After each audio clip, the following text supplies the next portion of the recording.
Selfie camera বর্তমানে smartphone ফটোগ্রাফারদের কাছে সবথেকে জনপ্রিয় ক্যামেরা অ্যাপ। বুঝতেই পারছেন ভিডিওটি অনেক ইন্টারেস্টিং হতে চলেছে। ফটফট ভিডিওটিতে লাইক এবং চ্যানেলে নতুন হয়ে থাকলে এখনই সাবস্ক্রাইব করে দিন। চলুন একদমই সময় নষ্ট না করে শুরু করি আজকের ভিডিও।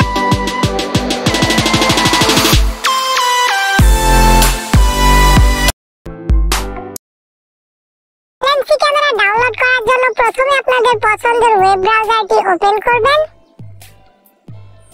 এরপরে সার্চ বারে টাইপ করবেন LMC স্পেস 8.4 স্পেস, এরপরে ওই যে ক্যামেরা টু এপিআই এর হার্ডওয়্যার সাপোর্ট লেভেলে যদি আপনাদের লিমিটেড টিক মার্ক থাকে এবং ফোনটা যদি একটু পুরনো আর প্রসেসরটা একটু নরমাল হয়ে থাকে তাহলে R8 R9 অথবা R13 লিখবেন। আর যদি আপনাদের ফুল অথবা লেভেল 3 তে টিক মার্ক থাকে এবং ফোনটা একটু লেটেস্ট প্রসেসরটাও ভালো তাহলে আপনারা R15 R17 R18 ও ট্রাই করতে পারেন।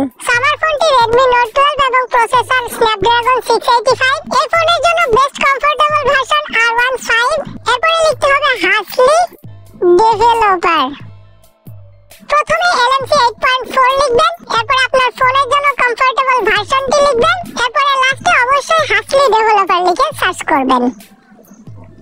দেন এই যে প্রথম ওয়েবসাইটটি দেখতে পাচ্ছেন এটাতে ক্লিক করবেন।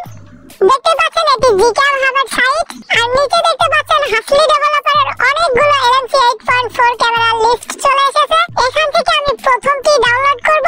ডাউনলোড করার জন্য জাস্ট যে কোনো ভার্সনের উপর ক্লিক করলে এটি ডাউনলোড স্টার্ট হয়ে যাবে। দেখতে পাচ্ছেন আমাদের ক্যামেরা অ্যাপটি ডাউনলোড হচ্ছে। তো ডাউনলোড কমপ্লিট হওয়ার জন্য আমরা একটু অপেক্ষা করব। A few moments later. আমাদের অ্যাপ ডাউনলোড কমপ্লিট। এখন আমরা ব্রাউজারটি কেটে দিব এবং চলে যাব ফাইল ম্যানেজারে। ফাইল ম্যানেজারে এসে রিসেন্টে ফার্স্টে আমাদের ক্যামেরা অ্যাপটি দেখতে পাচ্ছেন, এটার উপরে ক্লিক করে আমরা ইনস্টল করে নিব।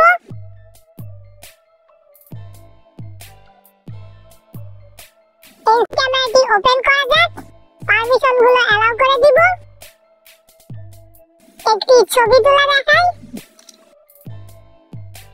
দেখতেই পাচ্ছেন এটা আমাদের ফোনে পারফেক্টলি কাজ করছে। সো গাইস, এই ছিল ভিডিও। আই হোপ ভিডিওটি আপনাদের ভালো লেগেছে। যদি ভালো লেগে থাকে তাহলে প্লিজ লাইক করবেন। বুঝতে কোথাও কোনো সমস্যা হলে আমাকে কমেন্টে জানাতে পারেন, আমি সকলের কমেন্টে রিপ্লাই দেই। ভিডিওটি আপনার ক্রিয়েটিভ ফ্রেন্ডদের সাথে শেয়ার করে দিবেন, আর চ্যানেলটি এখনো সাবস্ক্রাইব করে না থাকলে এখনই সাবস্ক্রাইব করে দিন। দেখা হচ্ছে পরবর্তী ইন্টারেস্টিং ভিডিওতে। ততক্ষণ সুস্থ থাকুন, ভালো থাকুন, আল্লাহ হাফেজ।